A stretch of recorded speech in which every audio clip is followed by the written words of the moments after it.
और अब बात करते हैं पॉलिटिक्स की, जो कि मंत्रिमंडल पुनर्गठन पर चल रही है। बीजेपी ने मंत्रिमंडल पुनर्गठन के बहाने गहलोत सरकार पर निशाना साधा है।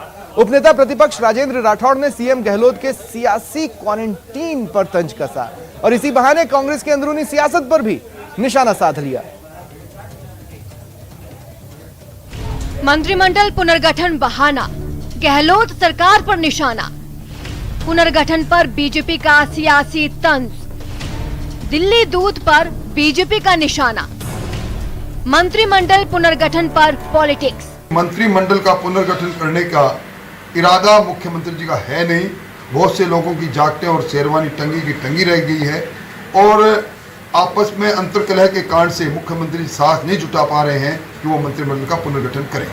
सुन लीजिए, तंज है सीधे सीधे मुख्यमंत्री अशोक गहलोत पर मंत्रिमंडल पुनर्गठन को लेकर। मंत्रिमंडल पुनर्गठन के लगातार लटकने पर उपनेता प्रतिपक्ष ने गहलोत सरकार पर चुटकी ली और साफ साफ कहा, दिल्ली दरबार से दूतों का आना जारी है, लेकिन नतीजा ढाक के 3 बात ही है। देखिए, राजनीतिक पर्यटकों का एक तरह से मुख्यमंत्री जी का निवास स्थल बन चुका है। मुख्यमंत्री जी खुद 16 महीने से निवास से बाहर नहीं आए, पर दिल्ली के दरबार से दूतों का लगातार आना जारी है। आधा दर्जन से ज्यादा दिल्ली दरबार के दूत अलग अलग समय पर मंत्रिमंडल के पुनर्गठन की क़यामत पर चर्चा करने के लिए राजधानी जयपुर में आ चुके हैं, परंतु नतीजा अब ढाक के 3 बात ही है। बीजेपी का कहना है कि गहलोत सरकार जानबूझकर मंत्रिमंडल पुनर्गठन से बच रही है और उसकी वजह है कांग्रेस पार्टी में अंदरूनी कलह। अब 6 जिलों के अंदर पंचायत राज संस्थानों के चुनाव, उसके बाद विधानसभा का मानसून सत्र और उसके बाद फिर चुनाव और फिर कोई नया बहाना। मैं समझता हूं कि मंत्रिमंडल का पुनर्गठन करने का इरादा मुख्यमंत्री जी का है नहीं। बहुत से लोगों की जागटें और शेरवानी टंगी की टंगी रह गई है और आपस में अंतर्कलह के कारण से मुख्यमंत्री साथ नहीं जुटा पा रहे हैं कि वो मंत्रिमंडल का पुनर्गठन करें। अब उपचुनाव सिर पर है और बीजेपी गहलोत सरकार पर हमलावर है।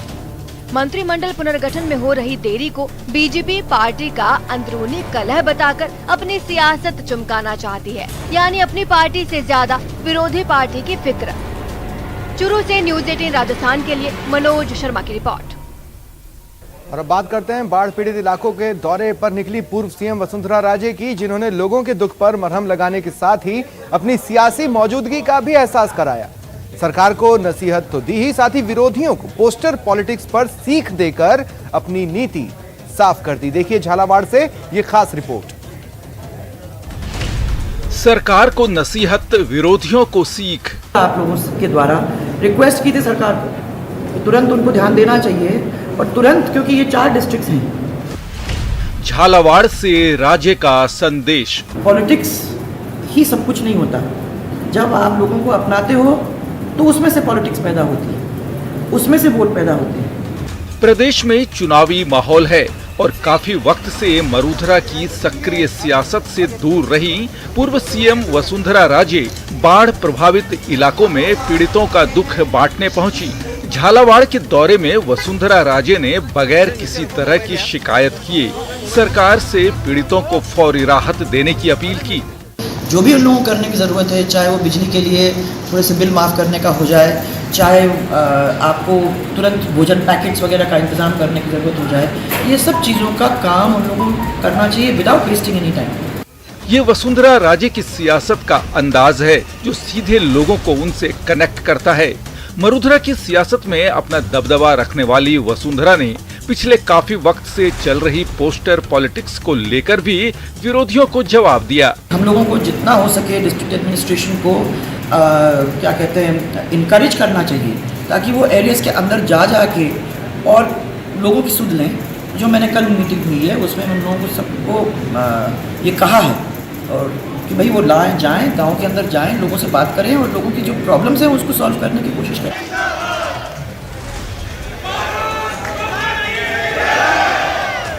वसुंधरा ने जता दिया कि वो मरूधरा की जनता के दिलों में राज करती हैं। किसी पोस्टर पर होने या ना होने से उनके सियासत को कोई फर्क नहीं पड़ता। माना जाता है कि राजस्थान बीजेपी में वसुंधरा राजे और उनके विरोधी गुट की सियासत होती है, लेकिन राजे ने मिलकर काम करने का जो संदेश दिया, शायद वो भी उनकी सियासी नीति का ही हिस्सा है। कहीं न कहीं देखा जा रहा है क्योंकि राहत के लिए प्रशासनिक जो तत्परता थी उसमें काफ़ी कमी यहाँ पर देखी गई है। अब 2 दिन के अंदर मैं ये नहीं कह सकती, पर मेरे को तो ये समझ में आती है कि हम लोगों को जितना हो सके डिस्ट्रिक्ट एडमिनिस्ट्रेशन को क्या कहते हैं इनकरेज करना चाहिए। माना जाता है कि वसुंधरा राजे को लेकर बीजेपी में सब कुछ ठीक नहीं है, लेकिन उपचुनाव से ठीक पहले वसुंधरा ने बाढ़ पीड़ित जनता की तरफदारी कर जहां अपनी मौजूदगी का एहसास कराया, तो सरकार को नसीहत और विरोधियों को सीख देकर अपनी वापसी के संकेत भी दिए। Bureau report, news 18 network, Jhalawar, Rajasthan.